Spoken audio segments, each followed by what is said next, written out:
எல்லாருக்கும் நமஸ்காரம். Good morning. எப்படி இருக்க? எல்லோரும் நல்லா இருக்கேன் நினைக்கிறேன். இன்றைக்கி வந்துட்டு நான் மார்னிங் பிரேக்ஃபாஸ்ட் உண்டாக்குறேன். நம்ம இந்த கூழ் சொல்லுவோம் இல்லையா, கூழ் உண்டாக்குறோம். அதை நான் இந்த கொஞ்சம் டோக்லா ஸ்டைலில் ഉണ്ടാക്കിയിരിக்கேன். இதில் ஒன்றும் இல்லை, நம்ம வெறும் அரிசி மாவு இருந்ததுன்னா அரிசி மாவும் கொஞ்சமாக மோர், புளிச்ச மோரையும் போட்டு அதை நல்லா மிக்ஸ் பண்ணுறது. அதில் கொஞ்சம் உப்பையும் போடுறது.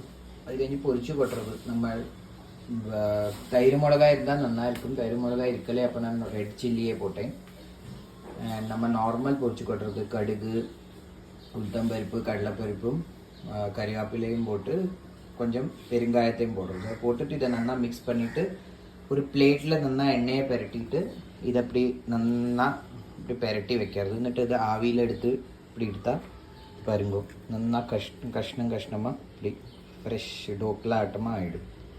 ரொம்ப டேஸ்ட்டாக இருக்கும். எல்லோரும் ட்ரை பண்ணுங்க. நம்ம மோர்க்களி போல் இதை நான் டோக்லா ஸ்டைலில் ഉണ്ടാക്കിയിരിക്കും.